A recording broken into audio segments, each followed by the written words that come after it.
Ok les gars, c'est officiel, je suis sûrement le youtubeur le plus régulier au monde. Désolé. Bonjour à toutes et à tous et bienvenue dans cette nouvelle vidéo, ce nouveau concept même dans lequel je vais vous raconter suite à mes recherches des légendes et des histoires paranormales. Le concept de cette nouvelle série, c'est tout simplement de voyager entre les différents horizons à travers des récits, des légendes ou encore des aventures étranges et mystérieuses. Pour ce premier épisode, c'est vous qui avez choisi le thème. Non, vraiment, je vous jure, c'est vous.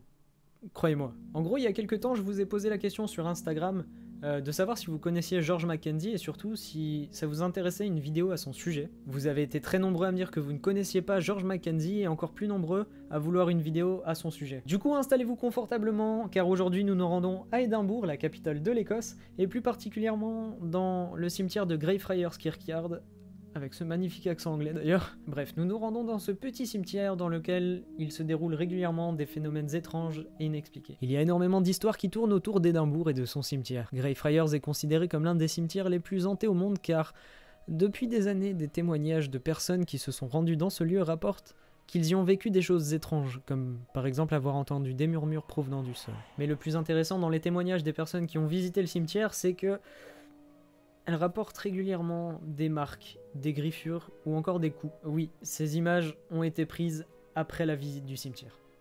Je vous les ai floutées un petit peu parce que YouTube, ils vont me tuer. Depuis 1999, les phénomènes étranges dans le cimetière se sont intensifiés à cause, d'après les dires, du réveil accidentel de George Mackenzie, autrement appelé Bloody Mackenzie ou en français Mackenzie le sanglant. George Mackenzie est né en 1636 et est décédé en 1691.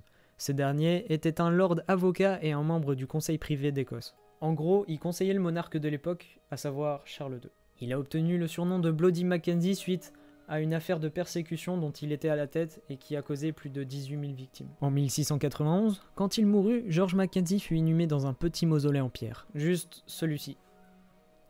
Sympa, non? Bref, retenez bien ce lieu car il va être très important pour la suite de l'histoire. Et là, vous allez me dire, ouais, mais Jimai, on voit pas le côté paranormal et tout. Attendez, je retarde au maximum parce que, genre, au moment où je tourne, là, il est 4h30 du matin.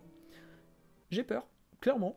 Bref, maintenant que je vous ai donné un petit peu le background de George Mackenzie, qui il était, etc., on va attaquer les choses un peu plus sérieuses et son histoire de hantise. Il existe plusieurs récits sur pourquoi et comment George Mackenzie aurait commencé à hanter le cimetière, et notamment deux que je vais vous raconter maintenant, et c'est là que prend tout le sens de ce nouveau concept de vidéo. La première histoire relève plus de la légende et dit qu'un bandit de grand chemin, appelé John Hayes, fuyait la justice et qu'il s'était réfugié dans ce fameux mausolée de George Mackenzie. Pendant presque 6 mois, il a survécu en mangeant le peu de nourriture qu'il pouvait trouver lorsqu'il sortait de nuit. La légende raconte que l'homme a été retrouvé dans le mausolée mais qu'il était devenu totalement fou, affirmant notamment qu'il entendait chaque nuit Bloody Mackenzie gratter contre le bois de son cercueil.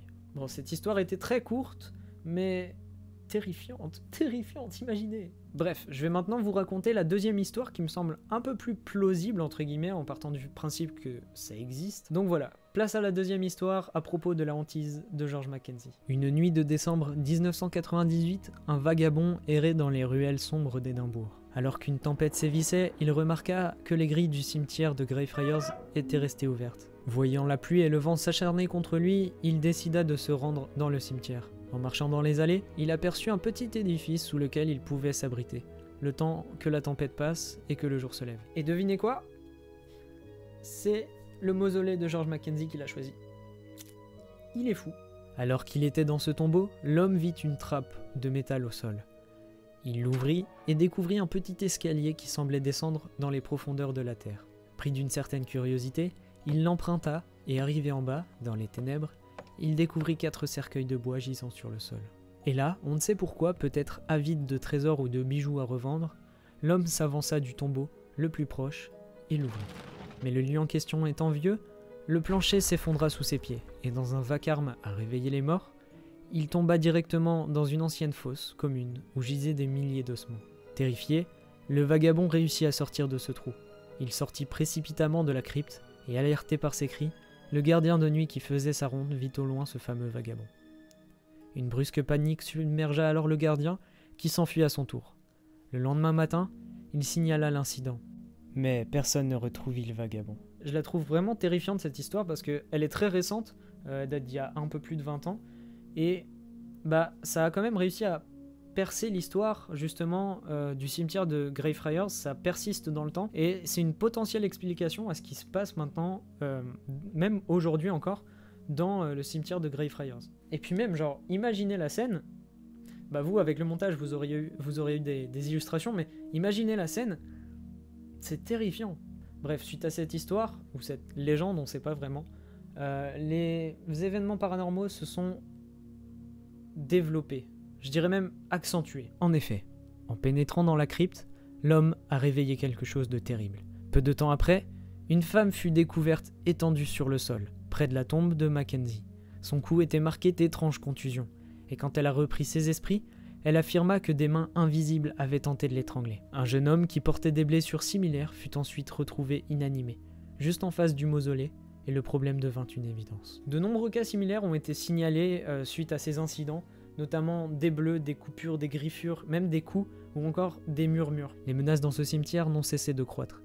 Mais ces manifestations ne se limitent pas qu'aux attaques. Souvent, en présence de l'esprit de George Mackenzie, les caméras, les appareils photo connaissent des dysfonctionnements, et parfois des odeurs de sel et de soufre sont signalées, ainsi que des grognements, des murmures ou encore des grattements. La plupart des sons entendus ou enregistrés dans ce cimetière semblent émaner de sous la terre. À ce jour, on ne dénombre pas moins de 450 attaques documentées et plus de 140 malaises de personnes ayant visité le cimetière. De nos jours, le fantôme de Mackenzie continue de hanter le cimetière de Greyfriars, se montrant plus ou moins actif selon les périodes.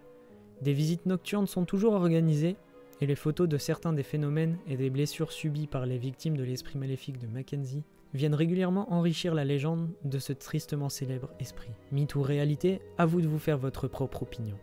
Et qui sait, si un jour vous passez par Édimbourg, peut-être croiserez-vous la route de George Mackenzie. Donc voilà, cette vidéo est à présent terminée, j'espère qu'elle vous a plu, que le nouveau concept vous plaît. Je suis désolé de ne pas avoir publié pendant un petit moment, j'avais eu une grosse perte de motivation, mais on est là, je vais essayer de me remotiver à fond, de vous produire plus d'épisodes avec des nouveaux concepts peut-être. J'espère que votre confinement se passe bien de votre côté.